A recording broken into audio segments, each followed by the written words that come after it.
Olá meus amigos, olá minhas amigas, sejam muito bem-vindos para a nossa primeira videoaula de Direito Constitucional.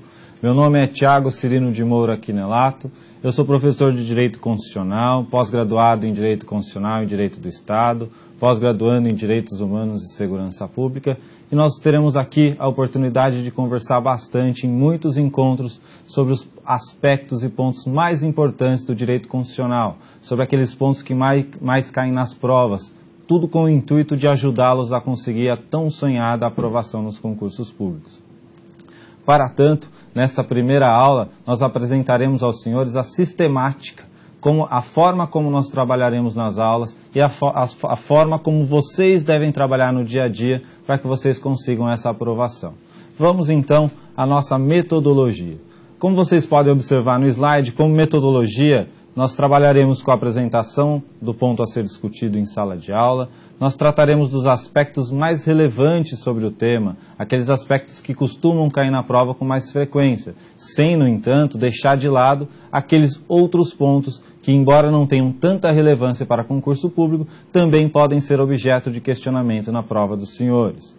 Depois, nós resolveremos questões sobre o assunto, porque isso é fundamental no dia a dia, nos estudos dos senhores, para que vocês, quando chegarem na prova, conheçam as pegadinhas, conheçam os detalhes, as nuances importantes, para que vocês possam resolver e acertar as questões nas provas. Por fim, na nossa aula nós trataremos de algumas dicas finais e também de alguma palavra de incentivo, para que os senhores não deixem de estudar. Hoje em dia, todo mundo passa em concurso. A diferença está na sua dedicação, a diferença está em quando você irá passar, e não se você irá passar. Por isso, nosso objetivo é otimizar o seu resultado, fazer com que esse resultado venha num espaço de tempo mais curto. Mas para isso você precisa seguir as nossas dicas, você precisa assistir às aulas, você precisa prestar atenção nos detalhes que vão ser passados em sala de aula. A sistemática é bem simples, vamos aqui acompanhar no slide. A sistemática desenvolvida para as videoaulas é bem simples. Trabalharemos com os artigos da Constituição da República Federativa do Brasil e com temas referentes ao direito constitucional, que sempre são objeto de questionamento em provas. É isso que eu acabei de dizer para os senhores. Nós vamos trabalhar com os artigos da Constituição e com temas modernos, com temas doutrinários, para complementar o que vem contido no texto constitucional. Ainda, é interessante entender que referidos temas são muito importantes, pois não constam do texto constitucional. É o que eu acabei de dizer aos senhores. Alguns temas doutrinários, alguns temas modernos que serão apresentados aqui nas aulas com os senhores, são muito importantes, porque vocês não vão encontrar relação com ele no texto constitucional, nos artigos da Constituição. Por isso, muito importante assistir às aulas. Para que vocês obtenham um resultado num curto espaço de tempo e logrem êxito na aprovação do concurso, eu trouxe para vocês 5 dicas que são muito importantes, ao meu ver, para que vocês consigam um resultado a curto prazo. Quais seriam essas dicas? A primeira delas, e talvez a mais importante, é a leitura da Constituição. É fundamental para que um aluno vá bem na prova de Direito Constitucional que ele leia a Constituição, e leia mais de uma vez, leia repetidas vezes. Tudo isso para que você obtenha um resultado positivo. Muitos concursos, sobretudo aqueles que trazem no seu edital artigos da Constituição, quais os artigos que serão questionados, trabalham com o texto legal. Muitas questões trazem exatamente o texto legal, por isso a importância da leitura da Constituição. Professor, a Constituição é uma carta muito grande, tem um texto muito extenso. Como que eu vou fazer para ler tudo isso? Você vai dividir a Constituição em partes, vai ler um pouquinho todos os dias em que você for estudar Direito Constitucional. Você vai observar que com o tempo você já vai ter avançado bastante na leitura. É fundamental que vocês observem essa leitura da Constituição para que vocês possam acompanhar as aulas e para que vocês possam obter um resultado positivo quando forem prestar o concurso. A segunda dica é a resolução de exercícios. Ao final de cada videoaula, nós traremos para os senhores pelo menos uma questão relacionada ao tema.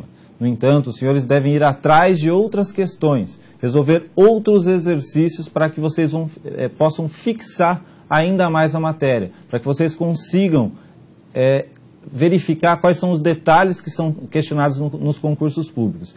Por que isso é importante? Muitas das vezes, em razão do grande número de concursos existentes, as questões ou os questionamentos possíveis já estão esgotados e as questões se repetem de uma forma um pouquinho diferente. Às vezes o examinador muda só o enunciado, mas traz o mesmo questionamento de um outro concurso público. Por isso, se vocês treinarem, se vocês resolverem exercícios, certamente vocês conseguirão obter uma pontuação satisfatória no concurso na matéria de Direito Constitucional. Ainda, resolução de provas. A resolução de provas é diferente da resolução de exercícios. Na resolução de provas, onde está a diferença? Na resolução de exercícios, você vai resolver um exercício relacionado àquela matéria que você estudou, àquela matéria que você viu na videoaula. Na resolução de provas, não. Na resolução da prova, você vai separar um dia onde você vai resolver uma prova de um concurso. Você vai pegar preferencialmente aquele concurso que você deseja passar, que você deseja ser aprovado, vai pegar este concurso, vai pegar as provas anteriores e vai resolver essas provas, como se estivesse no dia da sua prova, como se você estivesse no local onde você vai fazer a prova. Por quê? Porque isso é importante, isso é fundamental, porque você tira o foco de resolver uma questão relacionada diretamente com aquilo que você estudou. Você vai se testar, vai ter a oportunidade de testar se aqueles temas variados que você já vinha estudando, se você está compreendendo a matéria, entendendo e conseguindo resolver as questões que se apresentam. Ainda, como quarta dica, é fundamental que os senhores montem um projeto de estudo. E como se monta um projeto de estudo, professor? Você tem que traçar um objetivo. Eu quero ser aprovado em determinado concurso. Eu quero ser aprovado naquele outro concurso. Verificar o edital, verificar quais as matérias são exigidas e montar esse seu projeto de estudo focado naquilo. Isso é complementado pelo planejamento do estudo. Você vai observar, em determinados editais, uma matéria tem um conteúdo maior do que outra. Naquela matéria você vai se dedicar um pouco mais do que na outra, contrabalançando também com o fato de ter maior facilidade em uma determinada matéria e maior facilidade em outra. Fazendo tudo isso, lendo a Constituição, resolvendo exercícios, resolvendo provas, planejando o estudo e etc., vocês certamente obterão o resultado que vocês querem. Certamente vocês serão aprovados num concurso público. Lembre-se, todo mundo é aprovado. A questão é quando você vai ser aprovado. Isso depende de um conjunto de fatores, sobretudo da sua dedicação e de que você acompanhe as aulas, que você estude, que você leia a Constituição, para que você consiga a tão sonhada aprovação. Com isso, a gente encerra a nossa primeira videoaula e eu deixo aqui para os senhores uma palavra de incentivo. O sucesso parece ser, em grande parte, uma questão de continuar se segurando enquanto os outros já se soltaram. É o que eu acabei de dizer para os senhores com outras palavras. Todo mundo consegue a aprovação no concurso público com o tempo. A pergunta que se faz é quando você vai ser aprovado. E para isso você precisa se dedicar, você precisa seguir as nossas dicas e assistir às aulas. Está aqui o meu e-mail, sigam-me no Twitter, bons estudos e boa sorte.